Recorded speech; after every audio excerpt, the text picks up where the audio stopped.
lovely listeners, and welcome back to Reasons to Care, the podcast all about heartwarming stories and making a difference with diverse abilities, Dorset's disability charity. I'm Claire, one of the managers in our children's team. And I'm Michelle, a deputy manager in supported living. We've got a really exciting guest this episode, no one other than rugby legend David Flatman. Those of you who know rugby will know the name. He's a former prop for Bath and the England national team. He's now a pundit and also hosts our annual rugby lunch fundraiser, which took place a couple of months ago, and he always does such a great job. However, we're not here to talk rugby. David is going to share with us his experience of growing up with an SEND sibling and what that involved. And of course, if you're inspired about working in care, don't forget you can check out our career vacancies online at any time at diverseabilities.org.uk/careers. So, can you tell us a little bit about yourself and your family setup, obviously specifically about your brother? Well, my family setup is I am a husband of one, ex-husband of one, father of four, all female. So Oh, wow. both exes female, all four children female, which presents a lot of challenges. You're I'm also outnumbered.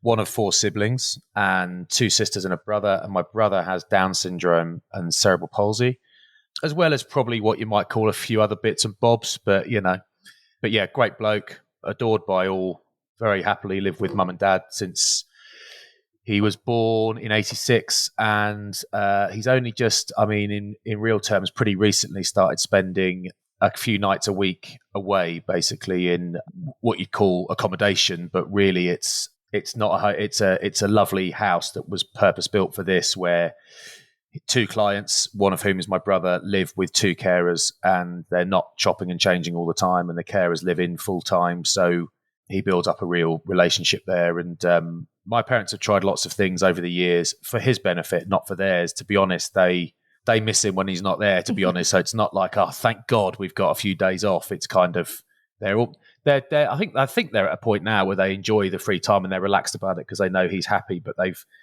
tried lots of solutions during the day, not many residential ones, but day solutions and some of them have been great, some of them haven't. And they're obviously acutely sensitive to that. So they finally found something where he is happy to go, and he comes back happy is the most important thing, but also in good shape. So he's, whether it's he's been taken care of, so he's clean and his hair's clean, and he's had a proper shave and that sort of stuff, and he looks forward to seeing his mate. So it's great, actually. My parents have periods now where they can live like people who aren't full-time carers.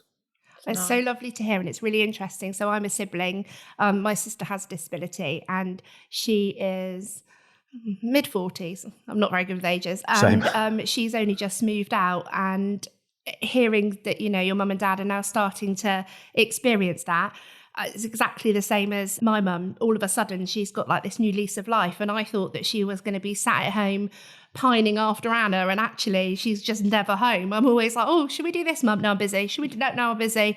So It's really lovely to hear that they're starting to experience that, because I think sometimes they're forgotten in amongst it all.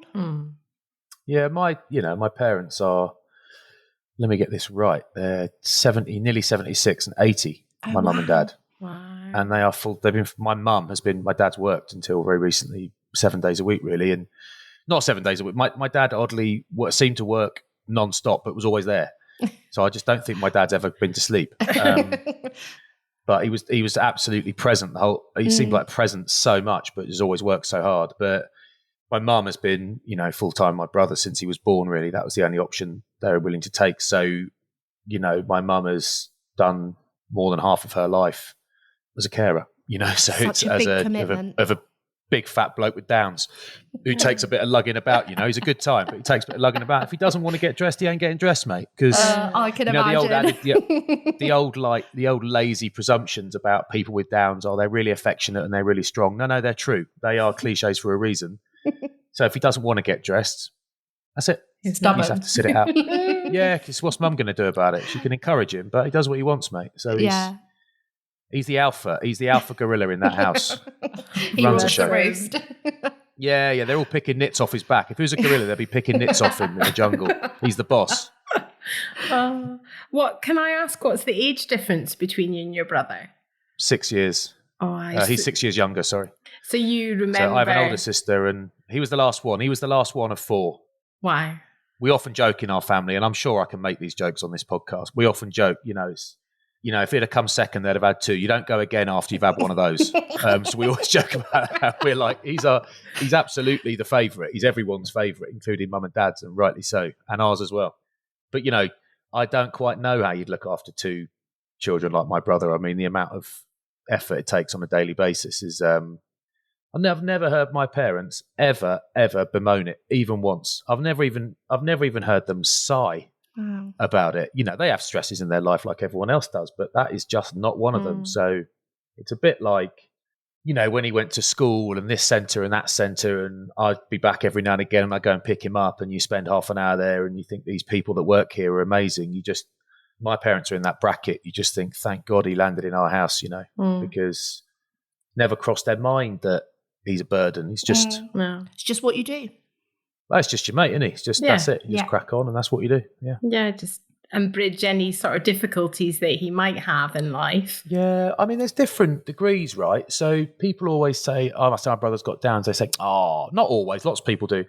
I don't take that as anything other than people being lovely. Because if you had a choice between having Downs and cerebral palsy or not, you would choose not. Nobody would choose to have those things, right?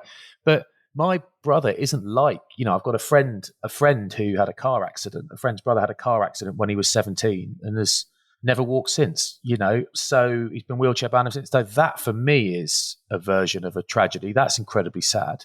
He wasn't driving. It wasn't his fault. And his life changed overnight. My brother had no idea. My brother doesn't know. He can't compute that, he's bright in some ways. Like my parents live 3 hours away in Kent. He could probably drive out the front. Mum and dad would turn out their gate at home and he could tell them every corner to take to come to Bath, where I live. He could direct them. But in a lot of other ways, he wouldn't realise that he's different from anyone else. I think it's almost that blissfully unaware. That's what I always think. They're so lucky in a way that they're just blissfully unaware, living their best lives. Yeah, he's not asked. He's just having a good time. He's not asked. So you think, well, the sympathy, if there's any sympathy being doled out, it's to my mum and dad. I was going to say, it's not for anyone else. Yeah. But they don't want any. They don't need any. But everyone loves their kids, right? And we're not all perfect parents and that sort of stuff. We all adore our kids. Anyone who's got kids, it's such an extreme version of love that it's almost hard to explain. But my parents, realistically, they adore my 2 sisters and me, and we all adore each other. I'm not that, so I don't speak to my parents enough. I'm crap on the phone with all of my friends, and I'm not very good at that. My sisters are great, luckily. But I rang my parents last night on the way home from work just to see where they were and tell them I loved them. And I think I should, if my kids do that to me when I'm older, once a month, I'll be over the bloody moon. They probably won't. They'll be too busy. But I think as much as they adore us, in reality, and I say this not begrudgingly at all, I'm thrilled. My parents have probably got to experience an even deeper version of parent-child love, because it doesn't necessarily mean that they love him more, but they've had to love him more because he has remained dependent and will remain dependent until the end of his life or their lives. So he will never be independent to any real degree. So we go off and do our own thing, and our parents aren't meant to think about us all day. That's the whole point. You prepare to leave your family and you leave your family. That's generally how it works often in nature, but in human nature, that's how it works, right? So they never had that. He never prepared to leave. He never left. He never threatened to leave. They never had to. So they've had to be, it's like you really take care of either, 4 daughters, as I said, and we have a 3-year-old and a 1-year-old. And it's kind of like, it's not as hectic, but it's because he's a chill bloke, but it's that level of consideration on a daily basis. So I think it probably is a more profound version of parental love and connection and adoration. So I think they feel lucky to have had it, to be honest. Yeah. I think I would though, my daughter is 10, coming up 10 this year. And like you say, she's going to make that choice to move. She's going to be the one that will be like, see you later, mum. Whereas your mum and dad, they've had to make that choice. So always be like, selfless, to that decision. It's a hard decision. I've met parents before who, the person with a learning disability is still at home at 40 and they're, 80, 90, and actually their life has been dedicated to that person and they just can't make that next step of making sure, whereas your mum and dad have obviously made sure that he's safe, he's, in a place where if anything happens to them, he will be cared for. Yeah. And I think that's an interesting point. And I think that a lot of the time it's kind of like, it's a bit like, I don't know, look at someone in the street who looks really unhealthy. You say, why don't they just cook organic food? It's like, yeah, but hang on a minute, right? There's more to it than that. They might not know. They might not have the resource. They might not know, right? They might not know that those crisps are crap, whatever. I know, and I still eat them. Got my PT weighed me in this morning, 20 stone 6. Get in there. It's not good. It's not good. It's not good. I'm only 5'3". No, but it's like you often look at these people, like the people you're describing, and think, well, I know you're not doing this, but it's easy to look at them and say, why haven't you done what's best for your kid? What if you drop dead tomorrow, get hit by a bus tomorrow? What's your kid going to do? It's like, yeah, but not everyone is aware of the options. Not everyone knows how to find out, or not everyone has the resource or the time. And actually, you can get into rhythms, and I do, and I'm, reasonably high functioning as adults go. Like I hold down jobs and that sort of stuff, and I've got kids and a house and car and stuff, And I often find the whole notion of, I'm serious now. I bought some jeans, a couple of pairs of jeans online, and I got them and they're a bit tight, believe it or not. So I'm sending them back and I can almost not manage to process that return. And it sounds silly. I've got a pair of jeans in a box under my hall table that were £120 that were meant to be returned over a year ago. They are now gone and I'm going to give them to charity. I've lost that money and I don't have that money to lose. So everybody finds different things overwhelming. And the whole notion of, put your kid in not put your kid in a home, find your kid somewhere else to be for just in case. It's like, no, that's a mountain of work. It can take years. And my parents have always been conscientious on that front. They've also been conscientious. If my brother comes home unhappy, or anyone says anything about him running the staff, he was a bit off today, or he did this today, and he was a bit of a knob today. It's like, no, he wasn't an idiot. He doesn't know what he's doing. He doesn't know why this is inappropriate. He doesn't know why that kid who was wearing the head frame, a head brace, he doesn't know why he shouldn't grab it. He doesn't know. He just thinks, that's fun, I'll grab that, and everyone's screaming. What is the kid's that? Fine 10 seconds later, but the teachers are traumatized, So there's all that stuff. So my parents are very conscientious in whipping him away from places and saying, that's not the place. So it's very, very difficult. And my parents have had the motivation, the time, because my mum has worked very hard. My mum hasn't been employed since my brother was born, but that is because we're lucky enough that my dad has had a lucrative career, a sufficiently lucrative career that my parents meant my mum didn't have to work and she could be with us, yes. But my mum was working full time when my brother was born. And then bang, she's like, I've got to stop. So my dad risked it all, left his company, went self-employed, which in those days was bold, a long time ago, and has made it work. But we're the lucky ones, right? So they find this amazing place and it's half an hour from where mum and dad live. Well, how'd you get in there if you don't have a car, if you don't have time, if you don't have the money to buy a car, if you can't afford a taxi driver who's qualified to take, disabled people? It can be so hard for people to not just get respite, but to future-proof their kids' existence when it can just feel too massive. And I completely understand, and I feel for them. And again, he is lucky that he landed with us, but more than anything, we're all lucky that we had my parents who had the wherewithal and the resource and everything to investigate all these options over decades of trying. Yeah, definitely. So obviously today we're kind of trying to focus on that sibling relationship. So could you maybe tell us about, sort of as a young child, what was your understanding of your brother's condition? What is it now? Yeah. Do you know what? And this is, I don't know. This is the sort of thing you could say that might upset someone. I don't know. I don't mean to. I've never felt the need to know everything about Downs. It's like my brother's got Downs. And he got called a Robertson translocation, I think, and it's a chromosomal disorder or disparity. My wife could tell you all of it. And he got, I think there was oxygen constriction at birth, I believe, so which led to a lack of oxygen, which I believe led to additional damage to the brain. How it was presented is this is like the stuff of legend, right? This is when my dad dies in 50 years' time, when he's 130, because he'll never die. He's like an ox. But I will tell people this at his funeral, right? It's just the most amazing thing. So my sisters and I are at home with, I think it was my nana, my dad's big nana, we called her, because she was 5'4", my other nana was 5'1". So big nana, little nana. So with big nana, who was also very small. And mummy had gone off to have the baby and we couldn't wait. So daddy comes home and he gets us all into his study, which is just the dining room, but he called it his study because he wrote his stuff in there. We didn't have a study. And he said, mummy's had a little baby boy. His name's Christian. And do you know what handicap means, which is what people said then? Yeah, I know you can't say it anymore. Like, I wrote it in a column as recently as this year, and my wife read my column and said, "You can't say that." Proofread it. Said, "You can't say that." And I was like, "Can I say disabled?" And she's like, "God, I don't know." It is difficult. Very difficult. I sent it into the magazine and said, "It's my brother, so I'm not being horrible, but just put whatever word in there fits." And they reply and say, "We don't know. We're online, and there's all different things.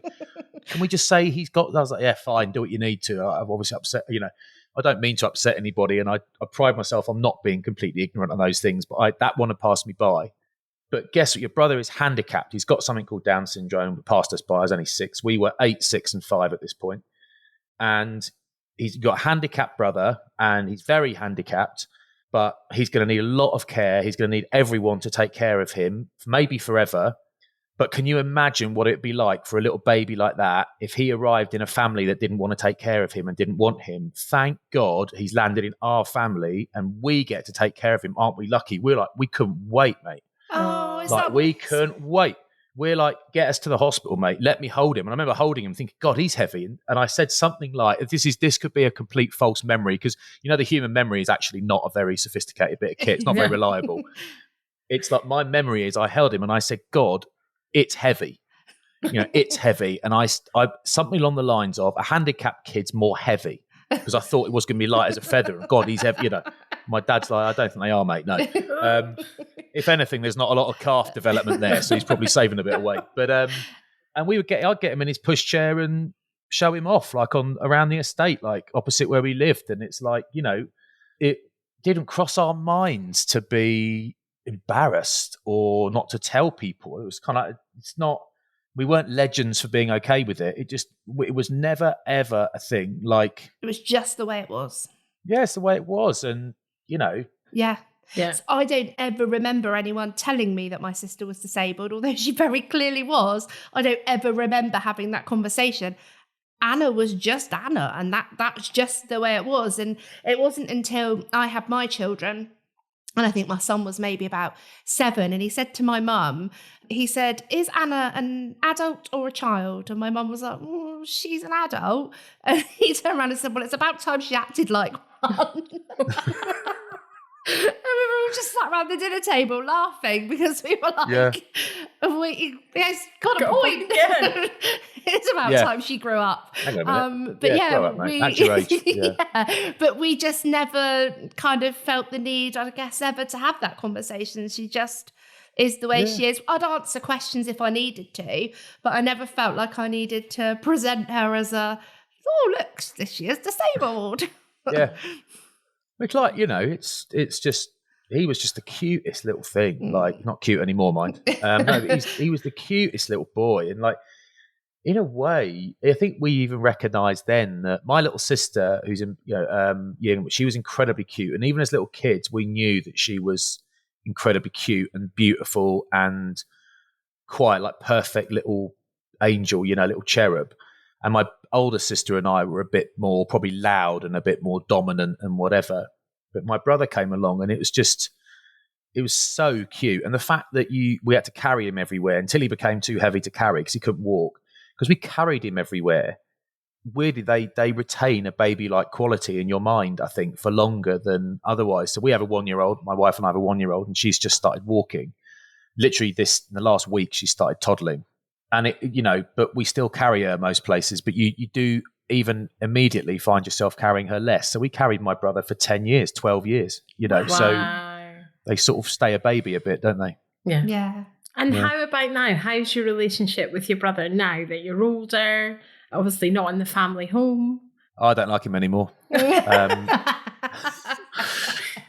I'm over him, to be honest. The fact that I think he's going to take all the inheritance for his care has pissed me off a little bit. Oh, I can imagine. Relying on that since I got divorced and lost it all, I've been relying on that cash input, and it's just not injection. It's not going to come. You'll have to move him in. yeah, exactly it. Yeah, well, I'm hoping, as much as I love him, I think I can be honest here. I'm hoping my sisters move him in, to be honest, because I've got 4 kids. They've got 2 each. They can do a job, and I said to him, I'll just send them a box of chicken breasts every month. Yeah, I'll just send them a box of chicken, mate, for help with cooking. So, no, my relationship with him's beautiful, and my family are all in the southeast, and I'm in the southwest, so I just don't see them anywhere near as often as my sisters see my parents and my brother, and they're all, to be honest, they are a lot closer because geography is one thing. I'm a rugby commentator, so I literally work at weekends when everyone else is free. So today is Monday when we're recording. Today is a day off for me.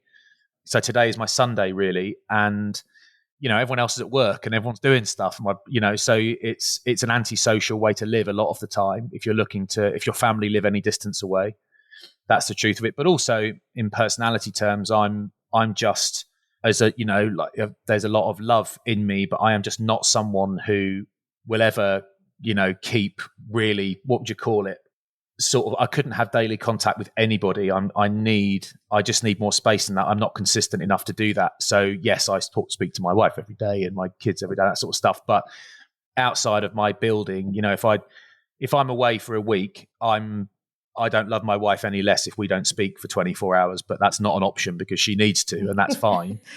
And it would feel weird to her if we didn't, but that's fine. But I don't need to. I'm happy to be. I talk a lot and I'm sociable, but I'm happy to be on my own. Self-reliant in a sense. Yeah, I think so. And I think I'm trying to reframe it a bit because for a long time I've just been terrible and a reputation of not being good at keeping in touch, and that's not inaccurate, but I think it's something along the lines of being self-contained and needing space. And my job is very public and it's very on and it's very performative. And when I'm not doing that, I quite like to be, it's right. It's 2:30 in the afternoon. So at 1:30, my wife came upstairs and she found me. It's a lovely sunny day in Bath. And she found me in a room on my own with the lights all turned off, watching telly on my own, watching a brilliant series that I'm watching at the moment. And she said, "What are you doing in here?" I said, "I'm just sneaking 20 minutes to myself." She said, "The sun's out. You've shut the shutters." And I said, "I know."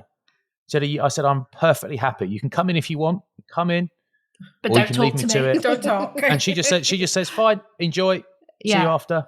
That's good. And not everyone needs that. No. I definitely need that. And that what that means is, my relationship with my brother is wonderful, and my sisters and my parents, but we don't talk every day. That's my sisters and my parents do, I think. But I bet when he sees you, I bet he absolutely lights up. We're very much in love. That's the truth of it. And that sounds like a weird thing to say if it's not a romantic love, and it isn't, but we're very much in love. And, my brother adores me. I adore him. And there is nothing everybody in our family and extended family wouldn't do if he needed it. So he's lived a blessed life, a charmed life, and lucky boy. He's surrounded by people that love him and think he's ace, and I'm one of them. So he's doing all right. And no stress either, no stress. Yeah. Nah, man. I look at my sister and I'm like, why hasn't she got any grey hair? I get really excited when I find a grey hair because I'm like, yes, at last. Come on, you're older than me. You should have grey hair. Yeah. Quite. One final thing, obviously, we're a charity and we support children and adults across Dorset in whatever way, whether that be with support or whether that be for advice. So in the past, you've spoken quite publicly about your support for the Down Syndrome Association, but have they given any support to Christian or to your family? And what did that mean for you? I'm crap as well, to be honest.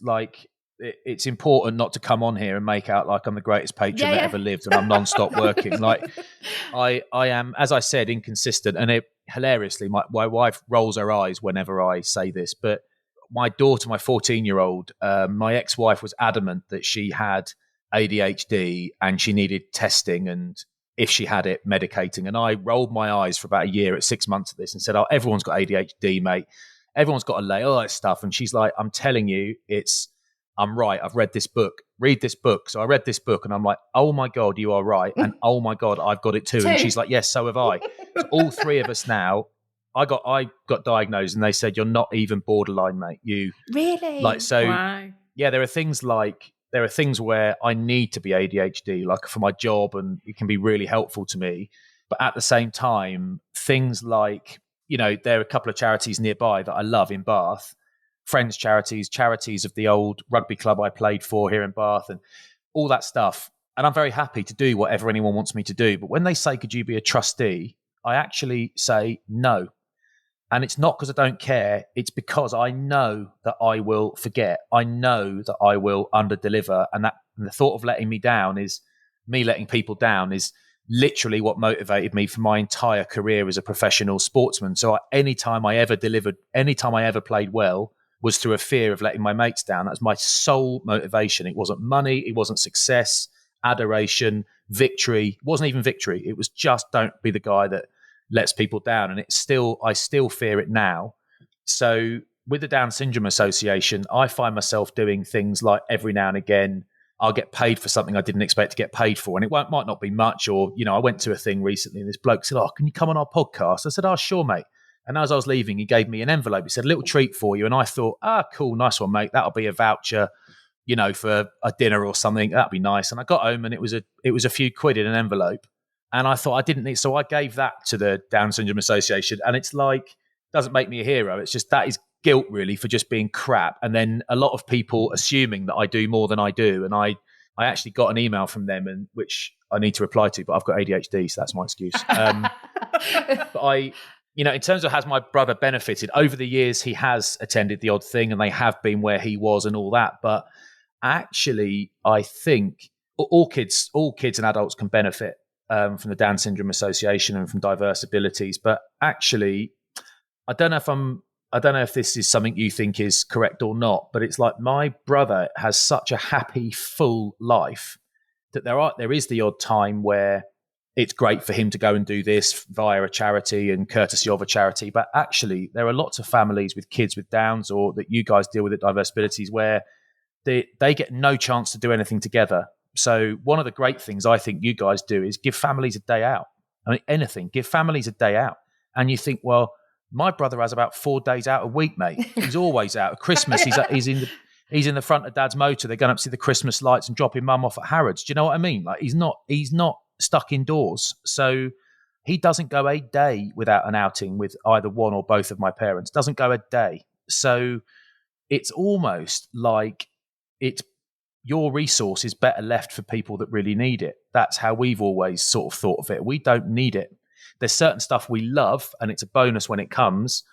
But the idea of making it up, you having 100 quid to spend and us taking 50 of it when we don't need it, is we're not rich, we're not a wealthy family, but we're absolutely fine. And everyone's got time for my brother and to show my brother a nice time. So if my parents want to go to a nice restaurant, they take my brother every single time.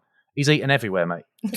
His favourite, Carluccio's at Blue Water Shopping Centre is an old favourite, or Pizza Express. But, it wouldn't feel right for us to drain charities of resource when we have enough.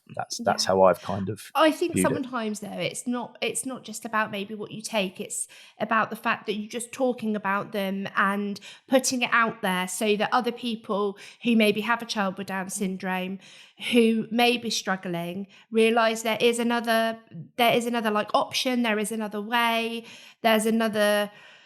If they can do it, I can do it. It's that kind of just making people aware that they're not alone. Yeah, reassurance. And I think that's so important, because sometimes if you end up with a child who's disabled, sometimes you can feel so alone.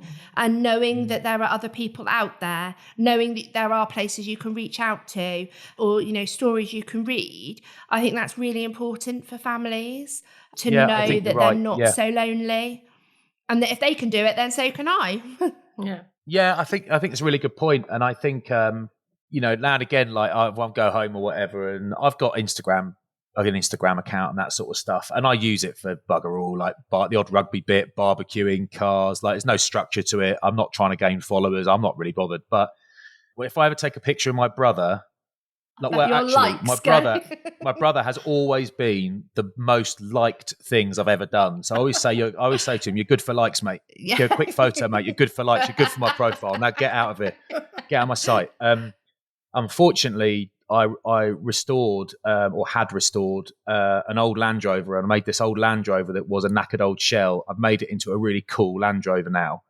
And that's actually overtaken my brother, I think. He's more popular than my brother. So he's out. He's gone to me now. Need to get Dead to me. I need Land Rovers, mate. Yeah, mate. Oh God, yeah. Imagine the likes from that. Yeah. Mind you, I've got to lift a fat knacker into it then. Luckily I'm still working out a little bit because he's not skipping calories, my mate. I tell you. Bless him. No, I'll get him in it. He will love it. I'll get him in it. And then I'm king of Instagram. Exactly. Then. Yeah, sorry. But like Barack Obama, mate. I'll take over. I'll break the internet. Love it. But he's had. Whenever I think of my brother, I don't think anything other than like heart emojis but because he's so lovable. And people with Down syndrome, I'm sorry to generalize, just are really lovable. They just are. But actually, he has lived a hugely privileged life, despite these things with which he was born. Hugely privileged life, and that is down to two things. Actually, I think it's down to the character of my parents. So, credit to their parents, my grandparents, but the character of my parents, their personalities and characters are just probably imperfect if you look at them objectively, like anyone else. But I can't look at them objectively because I know what they've done for the last 40 years, and I think they're incredible human beings. And it's also testament to my dad's work ethic as the primary earner in our house. And he has just worked like frig forever and done an amazing job and made sure that my mum could be at home, because I know it's 2024. I know that. And I know that either parent can look after the kid and either parent can work. But my mum is predisposed to being a selfless, relentlessly selfish parent. And my dad is predisposed to not being that and to working and earning. And I am the same. And I've got a lot of love, but could I, at the moment, my wife isn't working. She will be soon. So doing something when our daughter goes to nursery, and that will get her in nursery and my wife will go back to work. And people always say, God, Dad, I couldn't do what she does. No, I could not do that. I adore my children. I could not be that selfless every day for years and years and years, even until the little kids went to school, let alone 40 years. That's just what I was about to say. When you have a child, that I know when I had mine, I kept thinking, when I get to 18, when they get to 18, it'll all be fine. But there is no 18 when you have a child with a disability, because it could, like you say, 40 years. My mum did the same, 46, 45 years or something. It's such a huge amount of time. This whole, like, I went to my one of my best friend's fathers died a few weeks ago, and he was old and he had multiple sclerosis, and he had it from his late teens and died at 80, right? So serious amount of time. Amazing bloke. And as my mate said during his speech at the funeral, a truly successful life. And I thought that's a brilliant thing to say, because all anyone says is poor him. And yes, poor him, because he deteriorated kind of from the start all the way through, and he knew, he was acutely aware of what was happening, completely different from my brother. But I do kind of think like the natural, it's the care, the notion of care, isn't it? And it's like his mum, my mate's mum, did 60 years effectively or 50 odd 60 years as a carer. And it's like, oh God, and if you don't know them and you don't think about it, you could say something like, what a waste.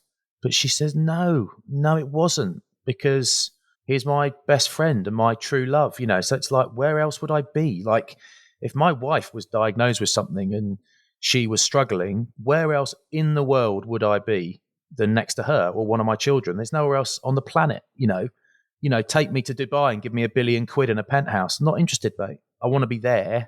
That's what you do, isn't it? So, but you're right with. You can't say this. I don't know. I keep saying that. I keep wondering if I'm inappropriate. My wife gets terrified that I'm going to say the wrong thing sometime on telly.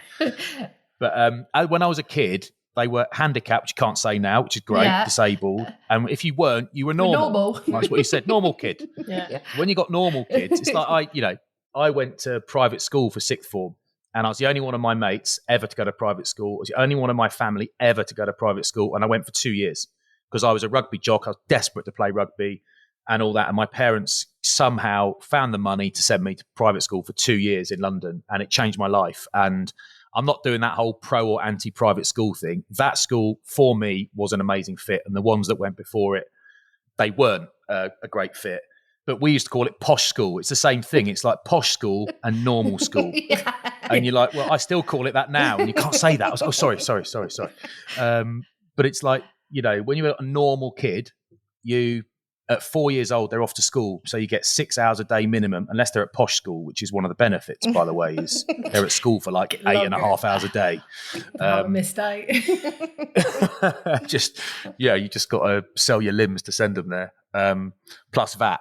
But so I don't know. It's a job of work, that, and these people that spend their life, they effectively donate their lives to other people. It's just it's incredible. But what's important to remember is that it makes them feel good too. So it's incredibly rewarding. And it's a bit like, without being too patronizing to the disabled, it's a bit like giving to charity. I always think giving to charity is a lovely thing to do, but it also makes you feel good, and it's worth recognizing that and mentioning that. So it's a lovely thing you've done, and it's generous, and I'm not diluting that in any way, but giving 20 quid to charity makes you feel good too. So taking care of helping people that need help makes one feel good and fulfilled, and arguably can make you feel more good and more fulfilled than going to work and earning loads of money, I think. Oh, that's really nice. Is that Really quite lovely. crying? Yeah. I'm always the one that cries, aren't I? I think I totally echo it though, because I think I always say how privileged I am to have my sister, because I feel so lucky that she's given me so many opportunities, so many memories, and I probably wouldn't be doing my job as well as I do now if it wasn't for her, because I've learned so much from her. So I totally agree with you there. You see it through the eyes of the sibling, don't you? So definitely. Yeah. Oh, thank you very much. Thank you so much for giving up your time. Right. It's been really kind of you, and for me as a sibling, it's really important, because when I was younger, I used to feel really quite lonely, and was always wondering, my life is different and where do I fit? So I think it's really important that somebody is going to hopefully be able to listen to this and know that they're not alone, and that there are other people out there that are going through these things, and that some good can come of it. So thank you very much. We really appreciate it. Thanks for having me. And I think there are lots of amazing people in the world who are amazing people and who love helping people and all that, but don't necessarily have the capacity in their lives or their minds to do it. And guys like you and people at Diverse Abilities and the Down Syndrome Association, it's full of people who actually do the stuff and do the amazing stuff. So we're all very, very grateful. Oh, thank you very much. Thank you very much. So every episode we take a note from our happy jar. So Michelle, do you want to take a note? Yeah, can do. So on the launch of Stars, as it's sibling related, this is quite apt, isn't it? I've pulled this one out. One of our parents called us afterwards to say how much the session meant to their young person, saying thank you. At long last, someone is thinking of the siblings. Claire, I think you need to tell us a little bit more about this. Yeah, so kind of the backstory for those that may not have heard of Stars before. It's our sibling support service. So many years ago, in a previous role, I was asked to help run a sibling support group. And it was just so much fun. And as a sibling myself, it really enabled me to sort of think, this is what I was missing as a child. So I may have said previously, a social worker once said to me, you need to go to young carers. And I said, well, why? Because I'm not a carer, I'm a sibling. So I really identified as a sibling and not a carer. So I've always been really passionate about providing that support. So the sibling group that I was helping to run closed, and then I moved on to different roles, and then I came to Diverse Abilities, and I was really passionate about, we really need a sibling support group. And when I started working at Chaos, I could really see the need that was there. So I worked really closely with the fundraising team, and they were able to get some funding from Children in Need, which was really lovely, which enabled us to start the sibling group. So we launched Stars, and very quickly we were getting lots of feedback. And as the note says, we got a phone call from the parent and they said, thank you. At long last, someone's thinking of the siblings. And I think that's, for me, it's really important that we think of everybody in the family unit. So we obviously provide support to the child with additional needs. We provide support to the family or the parent carers, but then we also provide support now to the siblings. And it feels like we're kind of just making sure that everybody has got someone around them and sort of wrapping their arms around them to say, we're with you. And it gives us an opportunity to explore things that they might be feeling or hearing from people at school. So yeah, it's a really important group to us. Yeah, and obviously we're speaking to David, weren't we, about it, and about the importance of having that sibling recognition. And we were speaking about if somebody's listening to this now and feeling not alone. So how do you get in touch with the siblings support group? So if you go to our website, you'll be able to find a tab for STARS, which is what we call our group. And you can get in touch with us on there and we can get you signed up and get you to come along. Lovely. Okay, shall I take one for adults? Yeah, go for it then. So I've got someone facing their fears and visiting the dentist. Previously, this had caused a lot of anxiety and challenging behaviour for her family. But since moving into supported living, she went with her dad and her team leader and said, I'm independent now. I'm living on my own. I'm grown up. Oh, this was just this year, to be fair. So, lady that's moved in not that long ago, really struggled, as it says, struggled with dentist, and her sister actually works within the company and was like, absolutely, you're not going to be able to get her to the dentist, like without, dad. But she's been, I think, 2 times now. And giving her that space of her own as she's just grown up and is like, I can do this. She never ever had that while she was at home. So an amazing achievement, because she does have a massive fear, as I think some adults anyway do. But you have to overcome it. It's massive, really good for her. Oh, it's amazing. I'm absolutely terrified of the dentist. I hate it. I have to be she's escorted. doing better than me.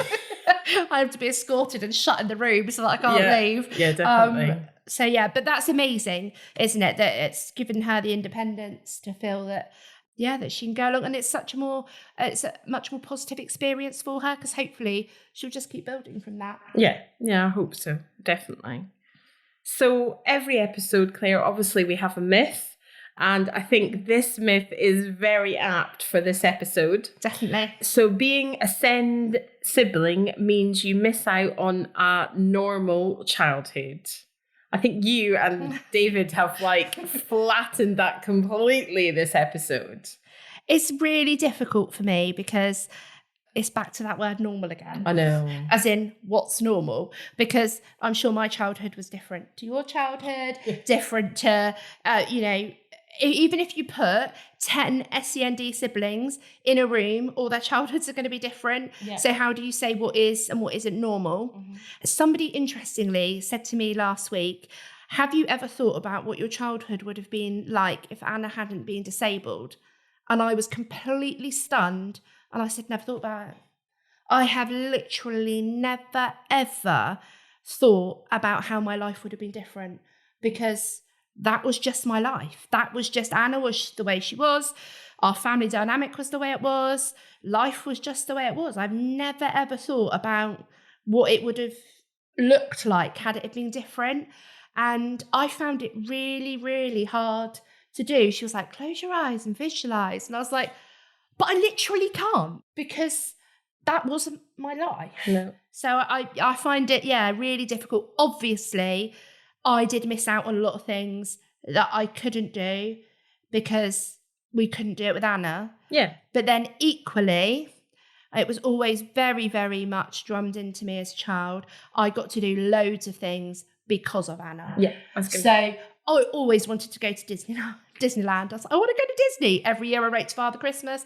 I was never going to Disney because there was no way Anna was getting on a plane, and there was no way that my parents were taking me and not her. So yeah, I missed out. I didn't get to go to Disney. However, some of the things I did get to do, my mum would be like, oh, we wouldn't have been here today if it wasn't for Anna. And oh, we wouldn't have been here today if it wasn't for Anna. So I got to do like so many exciting things. Like back in the day, they used to have a taxi outing. You're not local, are you? You've never heard of it? I don't remember the taxi. So they used to get all of the local taxi drivers and used to go in convoy. You'd get picked up in Bournemouth and you'd go in convoy from there to, I don't know, somewhere in Swanage for a day trip. And all the taxis would be decorated. You'd have the Spider-Man band leading the way.